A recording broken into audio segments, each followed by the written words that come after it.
ఈ మధ్య మాట్లాడుతూ ఉన్నాడు, సవాలు సవాలు సవాలు అని మాట్లాడుతూ ఉన్నారు.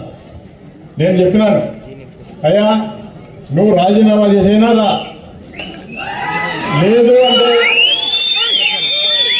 నీ యొక్క అవినీతి మీద నువ్వు చేసినటువంటి అభివృద్ధి మీద, నీ గవర్నమెంట్లో సంక్షేమ కార్యక్రమాలు చేసినానని చెప్తా ఉన్నావు కదా, వాటి మీద డే టు టైం పర్మిషన్ నువ్వే తీసుకో. ఎక్కడ వస్తావో, పెట్రోల్ బంక్ సెంటర్ అయినా సరే, లేదంటే పాల బస్టాండ్ అయినా సరే, ఎక్కడ ఏ సెంటర్కి వస్తావో రా అని చెప్పిన. తోక ముడుస్తూ ఉన్నాడు, భయపడతా ఉన్నాడు. ఎక్కడ అవినీతి బయటపడుతుందో, ఎక్కడ మంత్రివర్గం నుంచి తొలగిస్తారో భయపడతా ఉన్నాడు. చెమటలు పడతా ఉన్నాయి ఆయనకు. నేను ఒక స్టేట్మెంట్ ఇస్తే చెమటలు పడతా ఉన్నాయి, భయపడిపోతా ఉన్నాడు. నేను రాజీనామా చేయమని చెప్పి అడిగినాను. ఇద్దరము ఇండిపెండెంట్గా పోటీ చేస్తాం, మరి ఎవరు గెలుస్తారో చూస్తామా అని చెప్పినాం. మరి ఆయనమే చెప్తామని అంత తొందర అయిందా నీకు అని చెప్పి అడుగుతా ఉన్నాడు. మరి నేను ఎమ్మెల్యేగా ఉన్నప్పుడు నువ్వు కూడా సవాల్ చేసినావు, గుర్తుందే బీసీ, నువ్వు కూడా సవాల్ చేసినావు, నువ్వు రాజీనామా చేసిరా అని చెప్పి. అప్పుడే మర్చిపోయినావు.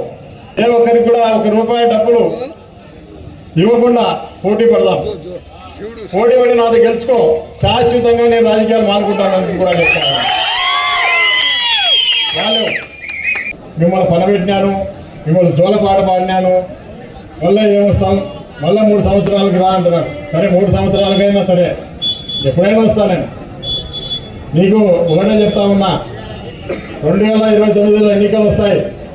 ఖచ్చితంగా నిన్ను శాశ్వతంగా జోలపాట పాడిస్తాను. నేను పాడిస్తాను.